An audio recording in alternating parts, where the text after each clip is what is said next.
வாகனம் வாங்குவது, விற்பது, வங்கி கணக்கு தொடங்குவது, கிரெடிட் அல்லது டெபிட் கார்டு வாங்குவது, டிமேட் கணக்கு தொடங்குவது, 50,000 ரூபாய்க்கு மேல் ஓட்டலில் பில் செலுத்துவது, 50,000 ரூபாய்க்கு மேல் வெளிநாட்டு பயணங்களுக்கு செலவிடுவது, மியூச்சுவல் ஃபண்டில் 50,000 ரூபாய்க்கு மேல் முதலீடு செய்வது, டிபென்ச்சர்ஸ் அல்லது பாண்ட்ஸ் வாங்குவதற்கு ரூபாய் 50,000 ரூபாய் மேல் செலுத்துவது, வங்கியில் 50,000 ரூபாய்க்கு மேல் பணம் போடுவது, 50,000 ரூபாய்க்கு மேல் ஆயுள் காப்பீடு பிரீமியம் செலுத்துவது உள்ளிட்டவற்றுக்கு பேன் கார்டு கட்டாயம் தேவைப்படும். அதேபோல் பேன் கார்டு நம்பரை மாற்ற முடியாது. எனினும் பேன் கார்டில் உள்ள தகவல்களை புதுப்பித்து கொள்ள அல்லது திருத்திக் கொள்ள முடியும்.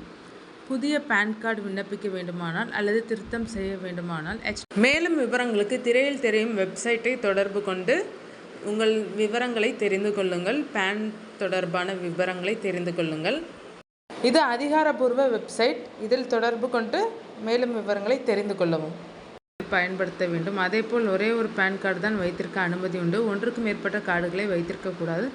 அப்படி வைத்திருந்தால் வருமான வரித்துறை நடவடிக்கை மேற்கொள்ளும். அத்துடன் 10,000 ரூபாய் வரை அபராதமும் விதித்துவிடும். பேன் கார்டு மிகவும் அவசியம். ஆனால் யாராக இருந்தாலும் ஒரே ஒரு பேன் கார்டு தான் நாம் வைத்திருக்க அனுமதி உண்டு. ஒன்றுக்கும் மேற்பட்ட கார்டுகளை வைத்திருக்க நமக்கு அனுமதி கிடையாது. ஒருவேளை ஒன்றுக்கும் மேற்பட்ட பேன் கார்டுகள் பிடிபட்டால் வருமான வரித்துறை உங்கள் மீது கட்டாயம் நடவடிக்கை எடுத்துவிடும். ஏனென்றால் ஒரு சிலர் மோசடிக்காக பல பேன் கார்டுகளை பயன்படுத்துகிறார்கள். அதனால்தான் இது சட்டப்படி தவறு என்பதால் உடனே ஒப்படைத்து விட வேண்டும். இந்த பேன் எண்ணை ஒப்படைப்பது எப்படி தெரியுமா? ஆன்லைன், ஆஃப்லைன் இந்த இரண்டிலுமே பேன் கார்டு சரண்டர் செய்ய விண்ணப்பிக்கலாம். பேன் மாற்றம் கோரிக்கை விண்ணப்ப படிவத்தை முதலில் நிரப்ப வேண்டும். அதில் பேன் நம்பரை பதிவிட வேண்டும். ஐட்டம் நம்பர் 11இல் உங்களிடம் இருக்கும் இரண்டாவது பேன் எண்ணின் விவரங்களை தர வேண்டும். அதன் நகலையும் இணைத்து NSTL வெப்சைட்டிற்கு சென்று சமர்ப்பிக்க வேண்டும். படிவம் 49A நிரப்ப வேண்டும். சமர்ப்பிக்க வேண்டிய பேன் கார்டின் விவரங்களை படிவத்தில் குறிப்பிட வேண்டும்.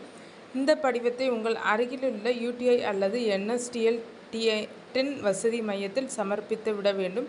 பிறகு அதற்கான ஒப்புகை ரசீதை உங்களிடமே வைத்துக்கொள்ள வேண்டும். அதிகார வரம்பில் உள்ள மதிப்பீட்டு அதிகாரிக்கு ஒரு கடிதம் எழுத வேண்டும். அதில் வருமான வரித்துறையின் வெப்சைட்டில் உங்கள் பகுதியின் அதிகார வரம்பு அதிகாரி யார் என்பதை அறியலாம். இந்த கடிதத்தில் உங்கள் பேன் கார்டில் உள்ள அனைத்து தகவல்களையும் தெரிவிப்பதுடன் சரணடைய வேண்டிய நகல் பேன் கார்டின் விவரங்களையும் தெளிவாக குறிப்பிட வேண்டும். டூப்ளிகேட் கார்டின் நகல் மற்றும் NSTL டின்னிலிருந்து பெறப்பட்ட ஒப்புகை ரசீதையும் சான்றளித்து அதில் சமர்ப்பிக்க வேண்டும்.